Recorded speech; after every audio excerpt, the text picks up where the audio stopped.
Penjualan mobil listrik di Republik Indonesia lagi tinggi-tingginya. Berkat harga minyak yang melambung tinggi, mungkin masyarakat Indonesia mulai berpikir untuk beralih ke mobil listrik. Malaysia negara kecil je, tapi rakyat kita beli kereta lebih banyak dari penduduk Indonesia. Gila betul. Korang bayangkan kan, Indonesia yang lagi besar dan penduduk berkali-kali ganda lebih ramai pun boleh kalah dengan Malaysia.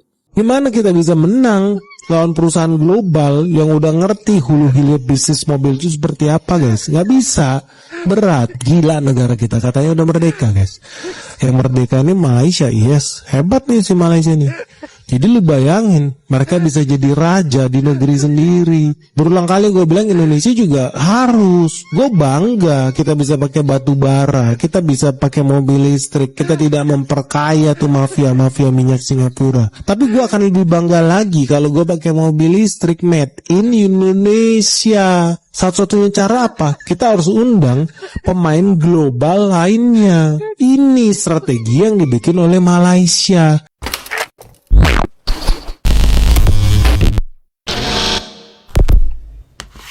Hai, halo geng. Assalamualaikum warahmatullahi wabarakatuh. Berjumpa kembali dengan saya, Zainal Story. Sebelum video ini saya mulai, gimana kabarnya kalian semua? Semoga semua yang menonton video ini baik-baik saja, dimurahkan rezekinya, selalu berpikiran yang positif dan dijauhkan dari mara bahaya oleh Tuhan yang Maha Esa. Dunia saat ini tengah kecoh pasal krisis minyak.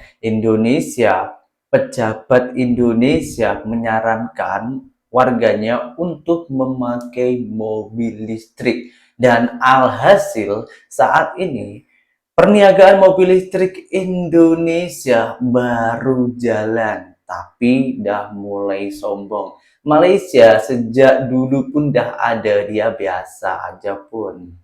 Penjualan mobil listrik di Republik Indonesia lagi tinggi-tingginya. Berkat harga minyak yang melambung tinggi, mungkin masyarakat Indonesia mulai berpikir untuk beralih ke mobil listrik.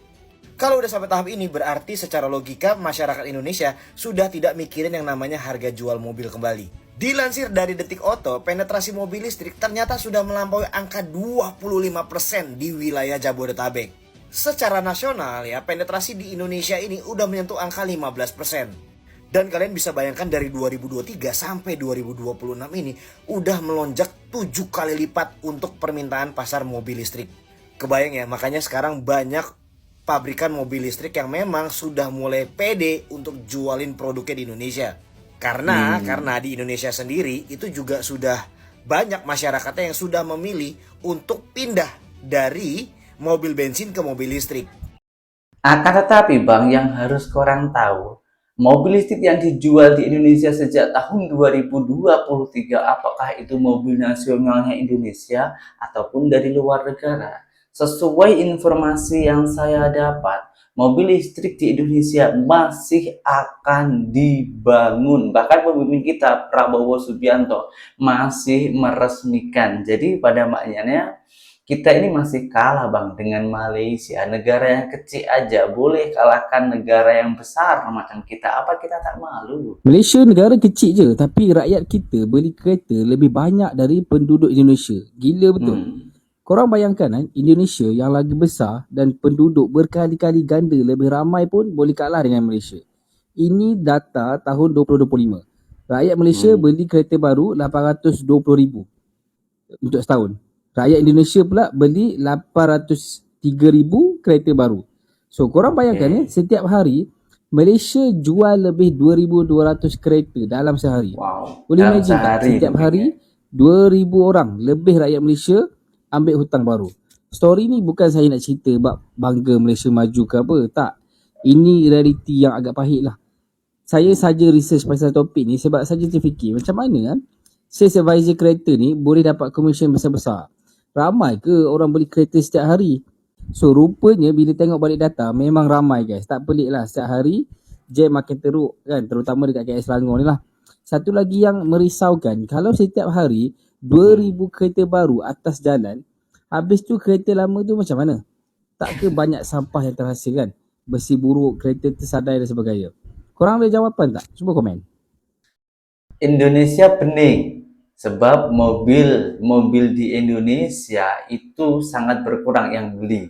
Malaysia juga bening. karena saking banyaknya, ramainya orang-orang Malaysia, warga tempatan Malaysia beli mobil ataupun kereta yang baru-baru. Sehingga yang lama-lama itu mau dibuang kemana? Sampah-sampahnya kereta yang lama. Wah, kalau video ini ditengok oleh Kokori, saya rasa Kokori ini koyak. Sebab Benik aja yang dulunya merendahkan Malaysia, sekarang dia sadar diri. Kasian banget. Padahal gue pengen banget bisa sukses loh mobil nasional kita, karena gue juga salah satu orang yang pakai mobil Timor zaman dulu. Lu tau lah gue bukan buzzer si Prabowo lah, dia nggak punya duit juga guys buat bayar gue. Gimana kita bisa menang lawan perusahaan global yang udah ngerti hulu hilir bisnis mobil itu seperti apa guys? Nggak bisa, berat. Gila negara kita, katanya udah merdeka guys. Yang merdeka ini Malaysia, yes, hebat nih si Malaysia nih. Jadi lu bayangin, mereka bisa jadi raja di negeri sendiri. Berulang kali gue bilang Indonesia juga harus. Gue bangga kita bisa pakai batu bara, kita bisa pakai mobil listrik, kita tidak memperkaya tuh mafia-mafia minyak Singapura. Tapi gue akan lebih bangga lagi kalau gue pakai mobil listrik made in Indonesia. Satu-satunya cara apa? Kita harus undang pemain global lainnya. Ini strategi yang dibikin oleh Malaysia. Harusnya kalau Indonesia mau buat mobil nasional, kita harus belajar dari Malaysia, nggak usah malu. Kenapa? Karena Malaysia udah sukses lebih dulu. Gila, hebat banget ini Proton, berhasil membuat produk yang menghipnotis rakyat Malaysia. Rakyat Malaysia berbondong-bondong beli produk dalam negerinya sendiri. Dan gak usah heran kalau kemudian ya penjualan mobil mereka paling laris guys. Gila, lu bisa bayangin Tesla sama BYD dibantu guys sama Proton. Hebat nggak Proton ini? Sedih gua, kita padahal bisa belajar lo dari situ. Dan ini terbukti sukses besar. Nah, mereka maunya kita jadi budak mereka. Mereka maunya Indonesia terus menerus impor made in Jepang, impor made in Amerika, impor mobil Eropa. Indonesia harus jadi anjing peliharaan negara-negara maju nih. Indonesia itu udah berulang kali punya mimpi mobil sendiri, tapi gagal maning.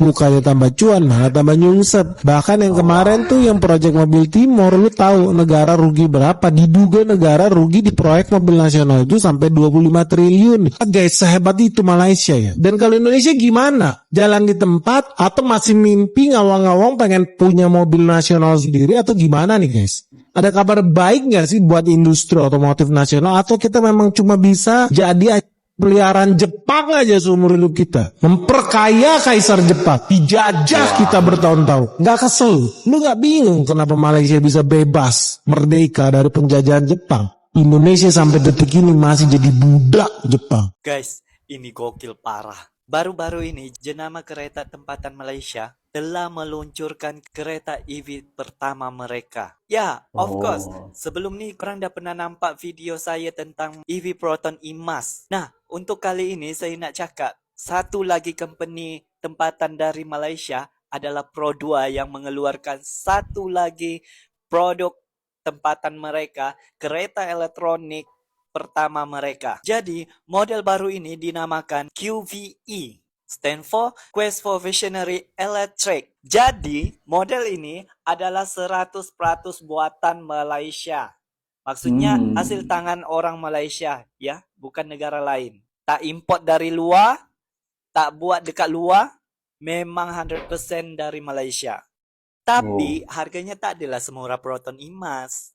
Kalau Imas, korang boleh dapat 50k ke atas. Untuk QVE ni, harga bermula 80,000 ke atas. So, boleh tahan juga lah. But at least you can support local product. Dan harganya tak adalah macam EV buatan luar yang harganya boleh mencecar ratusan ribu ringgit. Tapi satu je, dengar cerita bateri dia harga asing dari body. So, korang kena tambah duit untuk bateri tu. Mana yang lebih better? Proton or Pro2? Cuba komen dekat bawah. Kalau saya, dari segi body dia, Motor Pro2. Tapi, kalau dari segi harga, Motor Proton. Coba korang komen. Pasaran yang paling ramai kereta di Indonesia yaitu Toyota dan juga Daihatsu. Kalau di Malaysia itu Proton dan Pro 2. Tapi bezanya Daihatsu dan Toyota itu bukan buatan Indonesia. Itu buatan dari luar negara. Kalau di Malaysia, Pro 2 dan Proton itu asli buatan ataupun mobil nasionalnya Malaysia. Kenapa? Orang-orang Malaysia lebih memilih Proton dan juga Pro 2. Selain dari harga, ya, memang dari kerajaan Malaysia itu mengeluarkan kereta tersebut untuk memudahkan masyarakatnya. Dibuat bodi yang sangat cantik, harga yang merakyat. Kenapa dibuat macam itu? Agar rakyatnya boleh menikmati kendaraan. Dan kendaraan Proton dan Pro 2 itu setiap tahunnya memodifikasi yang terbaru agar tak tertinggal agar tak ketinggalan zaman, geng. Begitupun juga di Indonesia. Di Indonesia itu Daihatsu dan Toyota itu setiap tahunnya juga mengeluarkan yang terbaru. Tapi yang dibanggakan orang Indonesia itu bukan mobil nasionalnya Indonesia. Nah, pertanyaannya, kenapa Malaysia itu sangat ramai membeli kereta ataupun mobil dibandingkan dengan motosikal? Ini berbanding balik dengan di Indonesia, ya. Di Indonesia mempunyai mobil itu boleh dikatakan orang yang kaya. Kalau di Malaysia itu biasa aja. Sebab di Malaysia harganya yang murah, yang pertama. Yang kedua, pajak kendaraan per tahunnya itu sangat murah lagi. Kalau di negara kita, karena itu bukan mobil nasionalnya Indonesia, jadi pajak lebih tinggi dibandingkan di Malaysia. Nah, baru-baru ini juga saya mendapatkan informasi bahwasannya Indonesia akan buka mobil listrik. Malaysia dah ada sejak dulu, geng. Pro 2, Proton, itu mobil yang merakyat. Mobil Malaysia yang mewah juga ada, yaitu Bufori. Itu untuk orang-orang yang kaya lah.